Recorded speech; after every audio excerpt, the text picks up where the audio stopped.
اعوذ باللہ من الشیطان الرجیم بسم اللہ الرحمن الرحیم۔ حضرت ابو ہریرہ رضی اللہ تعالی عنہ سے روایت ہے کہ سرکار مدینہ صلی اللہ علیہ وآلہ وسلم نے ارشاد فرمایا، جو بھی اہم کام بسم اللہ الرحمن الرحیم کے ساتھ شروع نہیں کیا جاتا وہ ادھورا اور نامکمل رہ جاتا ہے۔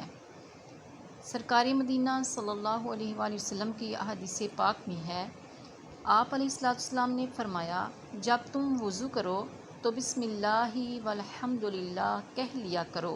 اس کا اثر یہ ہوگا کہ جب تک تمہارا یہ وضو باقی رہے گا اس وقت تک تمہارے فرشتے یعنی کرامن کاتبین تمہارے لیے برابر نیکیاں لکھتے رہیں گے۔ حضرت علی رضی اللہ تعالی عنہ سے روایت ہے، ایک شخص نے بسم اللہ الرحمن الرحیم کو بڑی عمدگی اور خوبی سے پڑھا تو اس کی بخشش ہو گئی۔ حضرت ابوبکر صدیق رضی اللہ تعالی عنہ سے روایت ہے کہ پیارے آقا علیہ السلام کا فرمان عالی شان ہے کہ جو شخص ایک مرتبہ بسم اللہ الرحمن الرحیم پڑھتا ہے اللہ تعالیٰ اس کے نامہ اعمال میں 10,000 نیکیاں لکھتا ہے، اس کی 10,000 برائیوں کو مٹا دیتا ہے اور اس کے 10,000 درجات کو بلند کر دیتا ہے۔ حضرت ابن مسعود رضی اللہ تعالی عنہ سے روایت ہے کہ تاجدار مدینہ صلی اللہ علیہ وآلہ وسلم نے فرمایا، جو بسم اللہ شریف پڑھے گا اس کے لیے ہر حرف کے بدلے میں 4,000 نیکیاں لکھی جائیں گی اور 4,000 گناہ بخش دیے جائیں گے اور 4,000 درجے بلند کیے جائیں گے۔ سبحان اللہ۔ معزز سامعین کرام، بسم اللہ الرحمن الرحیم کے بہت بڑے فضائل بیان ہوئے ہیں کہ پیارے آقا علیہ السلام کی حدیث پاک میں ہے کہ جہنم کے 19 دروازے ہیں اور ہر دروازے کے آگے فرشتے ہیں۔ جو بسم اللہ الرحمن الرحیم صدقے دل سے پڑھتا ہے، اور دوزخ پر عذاب کے فرشتے بھی 19 ہی ہیں، پس اس امید پر کہ اس کے ایک ایک حرف کی برکت سے، کیونکہ بسم اللہ الرحمن الرحیم کے 19 حروف ہیں، ہر ایک ایک حرف کی برکت سے ایک ایک فرشتے کا عذاب دور ہو جائے گا۔ دوسری خوبی یہ بھی ہے کہ دن رات میں 24 گھنٹے ہیں، جن میں سے 5 گھنٹے 5 نمازوں نے گھیر لیے، 19 گھنٹوں کے لیے بسم اللہ الرحمن الرحیم کے 19 حروف عطا کیے گئے۔ پس جو بسم اللہ الرحمن الرحیم کا ورد کرتا رہے انشاءاللہ تعالی اس کا ہر گھنٹہ عبادت میں شمار ہوگا اور ہر گھنٹے کے گناہ معاف کر دیے جائیں گے۔ ایک مرتبہ سیدنا خالد بن ولید رضی اللہ تعالی عنہ سے کچھ مجوسیوں نے عرض کیا کہ آپ رضی اللہ تعالی ہمیں کوئی ایسی نشانی بتائیں کہ جس سے ہم پر اسلام کی حقانیت واضح ہو۔ چنانچہ آپ رضی اللہ تعالی عنہ نے یعنی خالد بن ولید نے زہر منگوایا اور بسم اللہ الرحمن الرحیم پڑھ کر اسے کھا لیا۔ بسم اللہ شریف کی برکت سے اس زہر نے اثر نہ کیا۔ یہ منظر دیکھ کر مجوسی یعنی آتش پرست بے ساختہ پکار اٹھے کہ دین اسلام حق ہے۔ بسم اللہ الرحمن الرحیم میں 19 حروف ہیں، دوزخ کے طبقات بھی 19 ہیں۔ جو شخص ایک بار بسم اللہ الرحمن الرحیم پڑھ لے گا وہ ان سب طبقات یعنی جہنم سے نجات پائے گا۔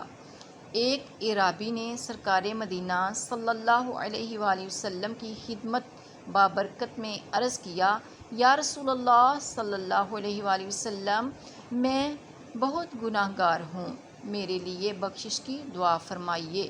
سرکار مدینہ صلی اللہ علیہ وآلہ وسلم نے فرمایا، بسم اللہ الرحمن الرحیم پڑھا کرو تو وہ ارحم الراحمین تیرے گناہ بخش دے گا۔ وہ اعرابی متعجب ہو کر کہنے لگا، بس اتنا ہی یا رسول اللہ؟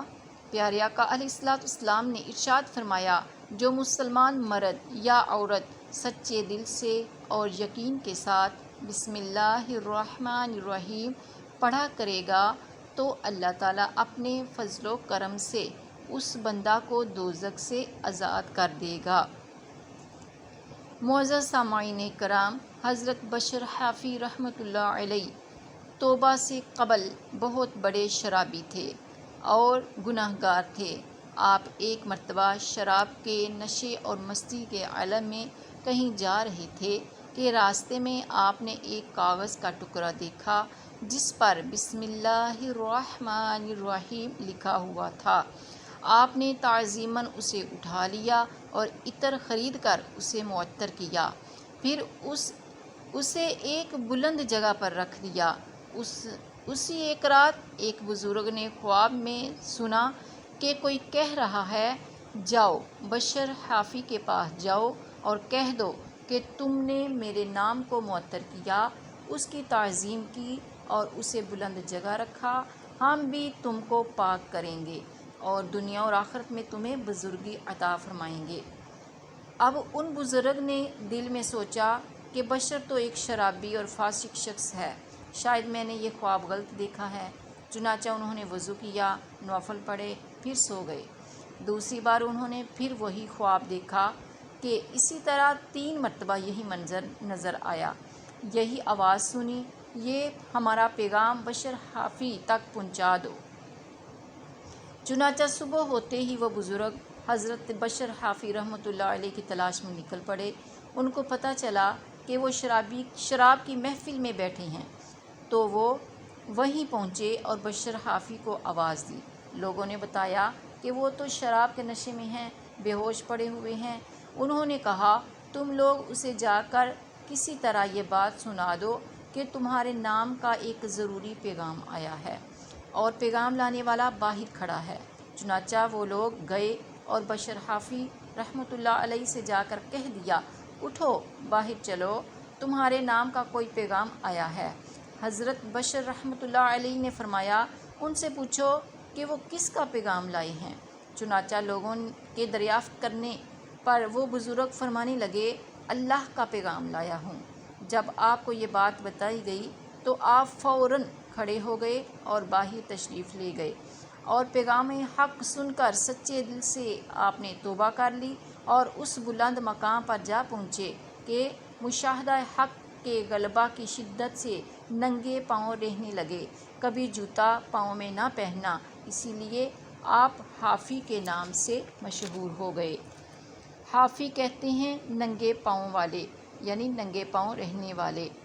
ایک ایسے کاغذ کے ٹکڑے کی تعظیم سے جس پر اللہ تعالیٰ کا نام لکھا ہوا تھا، ایک گناہ گار شخص کو اللہ تعالیٰ نے اتنا بڑا بلند مقام عطا کر دیا کہ وہ اپنے مقبولوں اور ولیوں کی فہرست میں اس کو لے آئے، تو ان نفوس قدسیہ کی تعظیم و تکریم سے جن کے دلوں میں خدا کا نام کندہ ہے اور جن کے دل ذکر حق سے معمور ہیں، ہم گناہ گار اللہ تعالیٰ کے فضل و کرم سے کیوں کر بہرود نہ ہوں گے۔ نیز ان جملہ اللہ تعالیٰ والوں نبیوں اور رسولوں کے بھی جو سردار ہیں، حضرت احمد مجتبیٰ ہیں، محمد مصطفیٰ ہیں، ان کی تعظیم و تکریم اللہ تعالیٰ کو کس قدر محبوب ہے۔ کس شان والے نبی کی تعظیم کس قدر ہمارے لیے اجر و ثواب کا باعث ہے کہ حضرت بشر حافی نے اللہ کے نام کی تعظیم کی تو عزت پائی۔